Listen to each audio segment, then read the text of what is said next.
The process of developing psychosis was very confusing. At first I didn't know what was going on. My reality was shifting from one way of thinking to the next, and it was juxtaposed from my normal way of how I viewed the world with an absolute new way that I had never ever imagined was possible, both negatively and positively. I would have feelings of euphoria, feelings of grandioseness, of thinking that I was Jesus, of thinking that I was Michael Jackson even. And I would also have negative feelings, like feeling like people were all whispering about me and sort of out to get me, not in any violent sense, but in a secretive sense, that there were entities like the Illuminati or other societies that were withholding information from me that I was unaware of. And it was all a bit tricky because it came on to me off and on in the beginning, especially when I smoked marijuana. It would come to me, but then it would last even past my initial highs, and it would continue into my sober life, and it was all very confusing, developing psychosis. The first changes that I noticed were the most obvious was hearing a voice in my head, hearing my story, quote unquote, of who I was. Pretty much all of my actions were being broadcasted, it seemed like, to the whole world, for God to see, whatever that God may be. But it was a voice that sounded like it was from outside of my head, but it was inside my head. It sounded very like a real voice, not cloudy, not like the inner voice of like day-to-day life, but a very distinct voice. That was the biggest change that I noticed as a symptom of psychosis. The changes affected me both positively and negatively. It was nice to think that I was that important to be a god or God,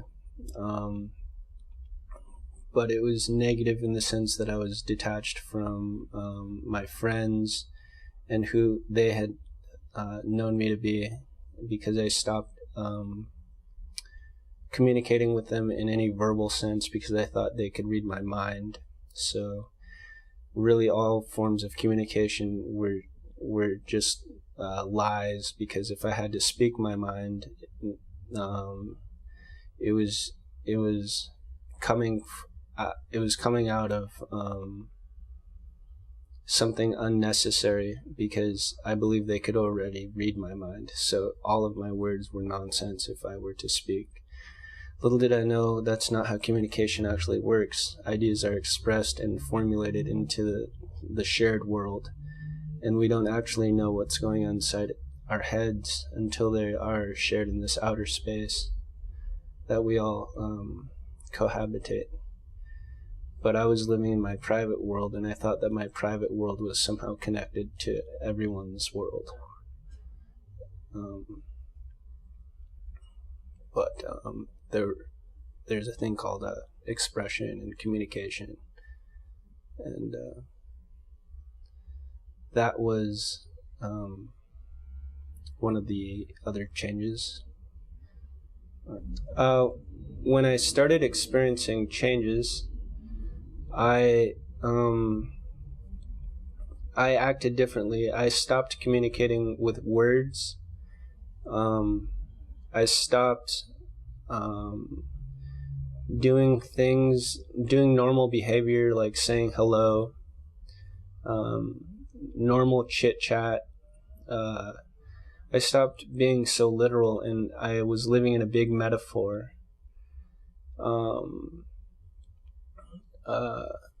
I was following some sort of path. I was unsure about what kind of path it was. I just knew it was some sort of destiny.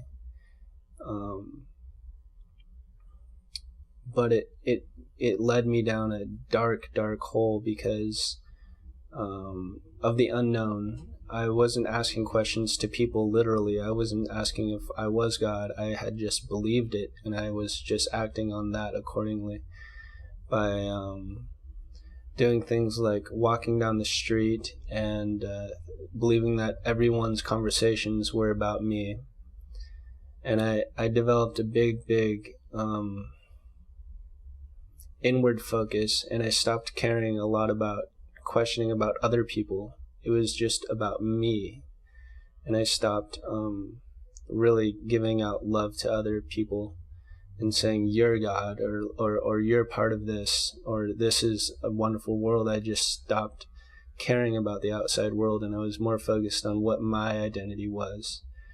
And it was very selfish of me. And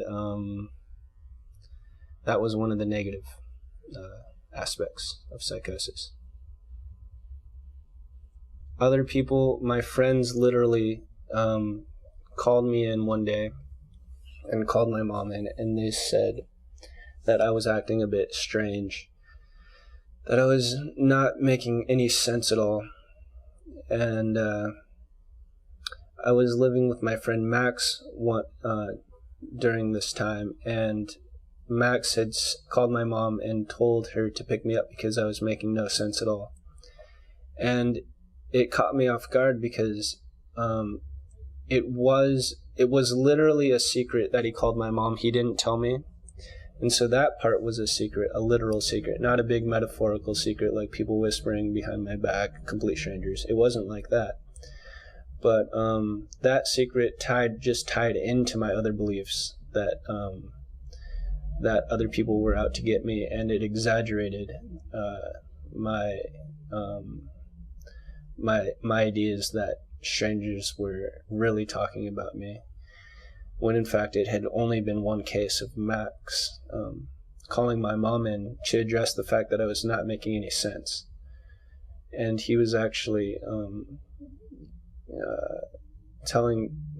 he was saying that, or he told my mom that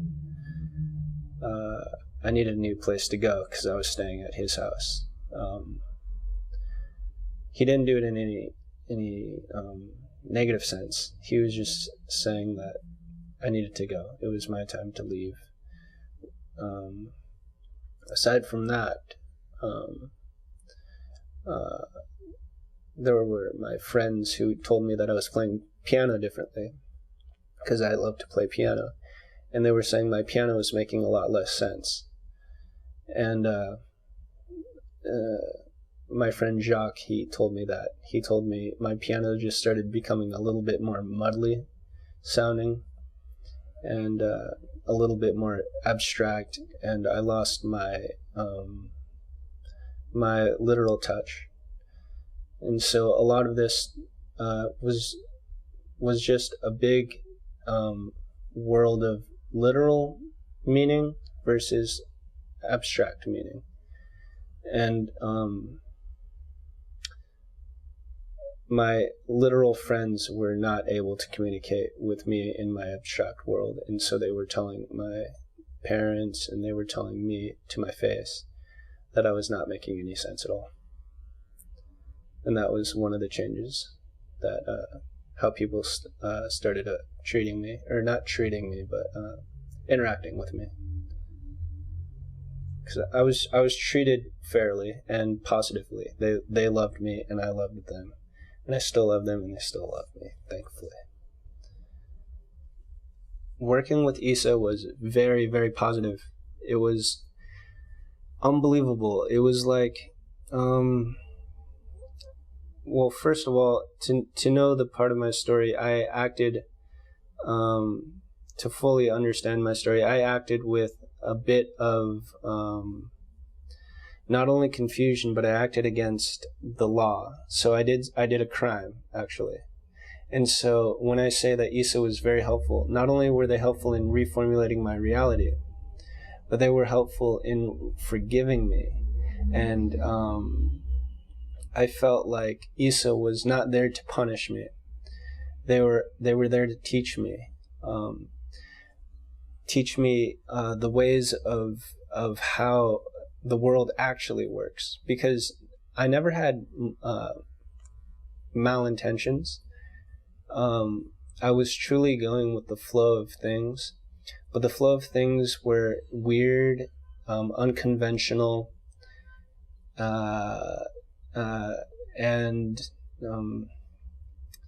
they were misunderstood. And another thing is that psychosis doesn't mean violence. My psychosis was not violent. The crime that I committed was not violent, but it was just it was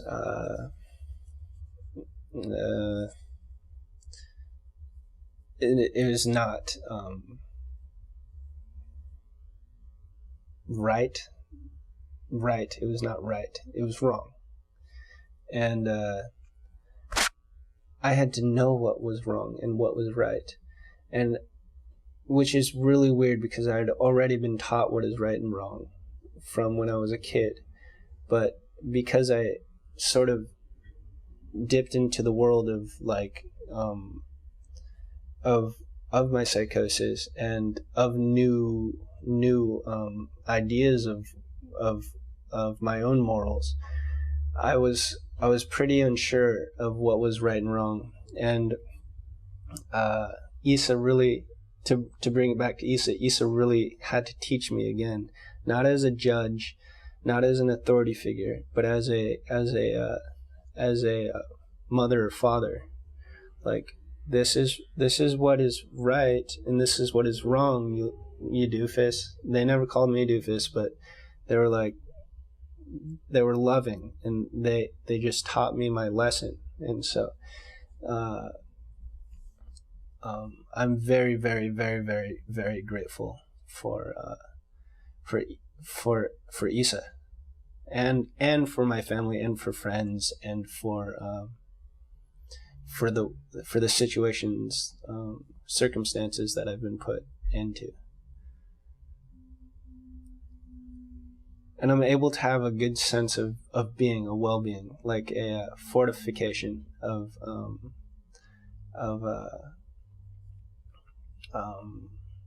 life. I feel alive, which is good. Where when sometimes, even in the psychosis, I could be feeling dead, completely dead. And so I'm glad to be here. EASA empowered my trust in others. Before, when I was asking questions to people, I was merely trying to get at something, like trying to get at bigger secrets.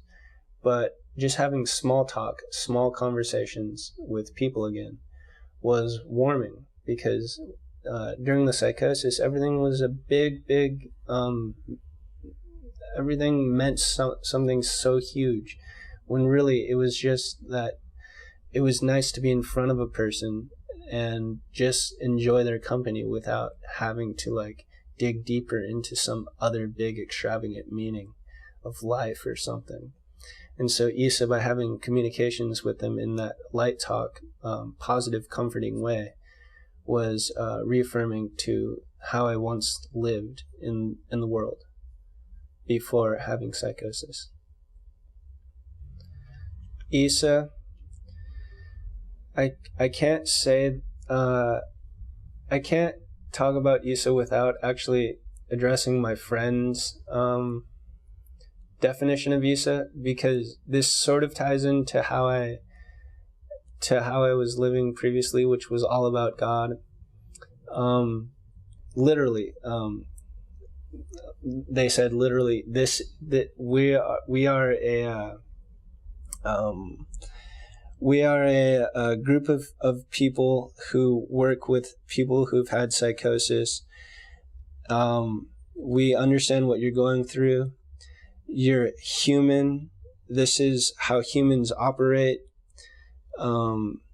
this is the norm, this is the average, this is the way to behave, the way that human behavior is. And to get back to the way that human behavior operates was very forgiving, because I was in a way different place of how humans, or how I thought I was living. I was living out in the wild, and EASA was a beacon of light back to my home. EASA was helpful in counseling, therapy, art therapy, psychiatry, occupational therapy, housing. There were so many different areas of life that were helpful. One was cooking. They just taught us how to cook, and that was helpful. One was playing music. Music was helpful because it spoke to my soul. It spoke back to like what I liked to do. It wasn't just some dark hospital nurse telling me what I can't do, but more along the lines of what I love to do. And my first encounter with an art therapist was with Joanne, and Joanne was so helpful, because she was warm, she was welcoming, she was comforting, and she just understood me, and she just allowed me to be who I was, and I felt like a kid again. But that was in a safe place. So like I felt like my mind was able to be open and all that stuff, and I felt like I was gaining her absolute attention, which was very, very, very necessary during the time that I was in this psychosis, because I felt like I needed it for some reason. I needed this, and she gave me what I needed, which was her love and compassion and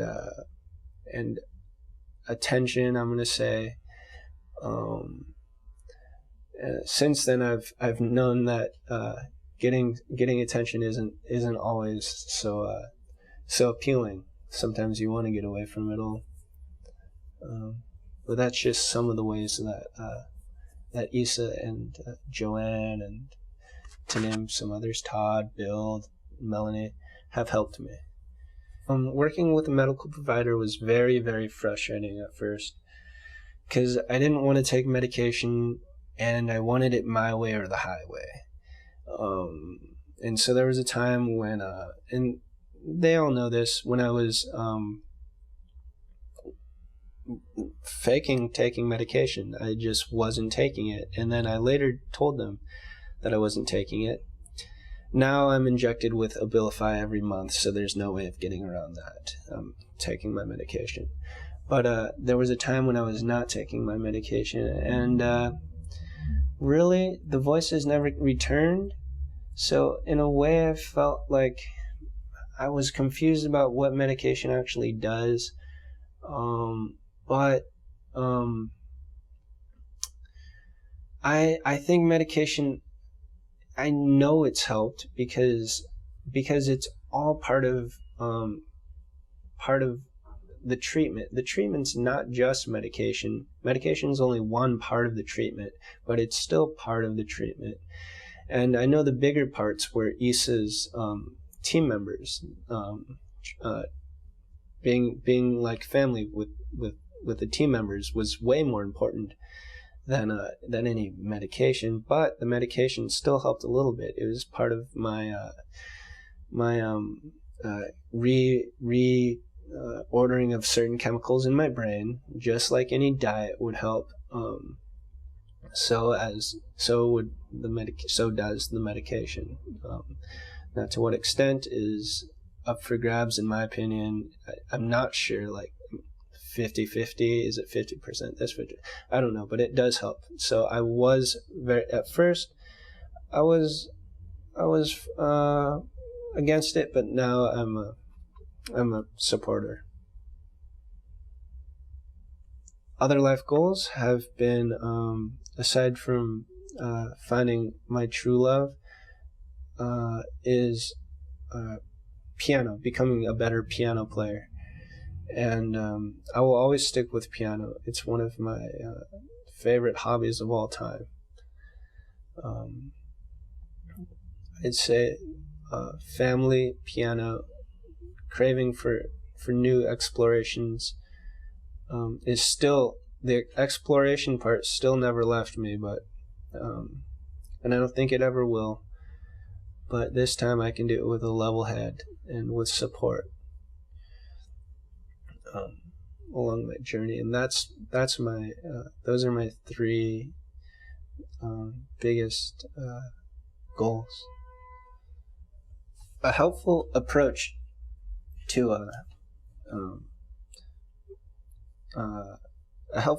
my well-being was something that's not judgmental, that doesn't jump to conclusions, that doesn't just dwell in my past. And someone who is helpful is someone who looks for my future, looks for rehabilitation. It's like a doctor who says, your arm's broken, or in my case, through the psychosis, my head's broken. Let's fix it. Let's do it not hastily, not clumsily, but let's get it over with and let's move forward. Or a physical therapist who says, yeah, your leg's broken. Let's heal it, and then let's become even stronger than last time. And someone who looks forward in my future is what was the most helpful in the EASA program. We're just all of the EASA people.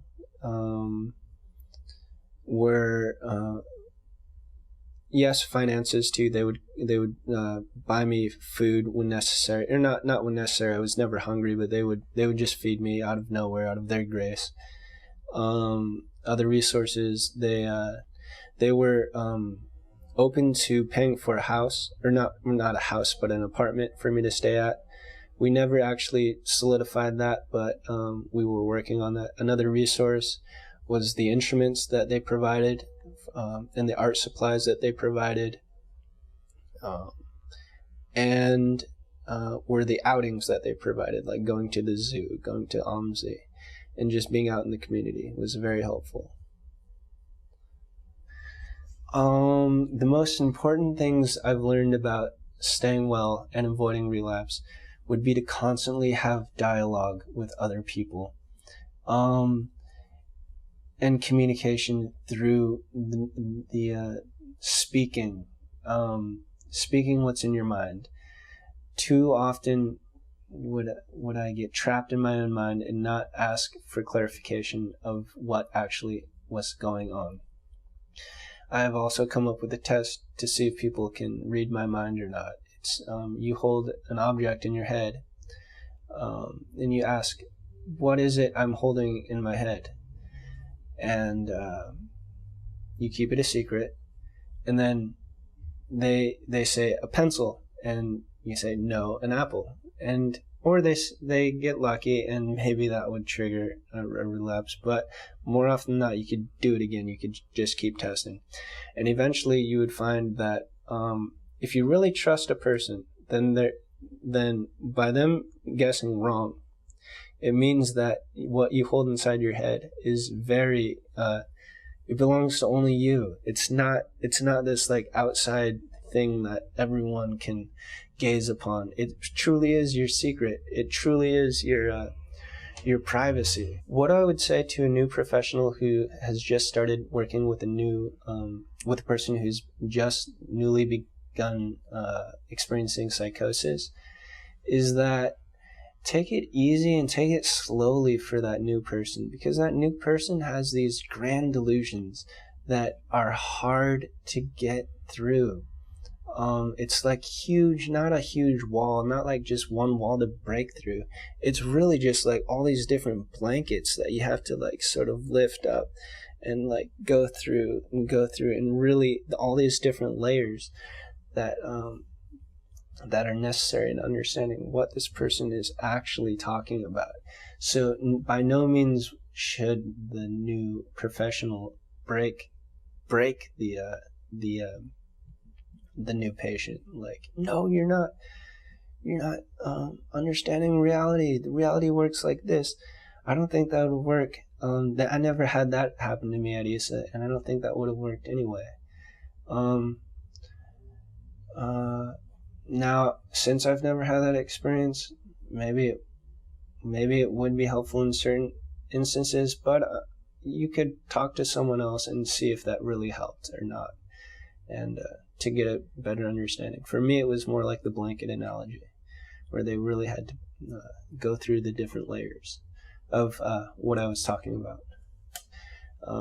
But many people have experienced going through psychosis, and I'm not the only one. So my assumptions were that it's rare, and my assumptions now, or my new knowledge, is that many people have gone through it. I'm not alone.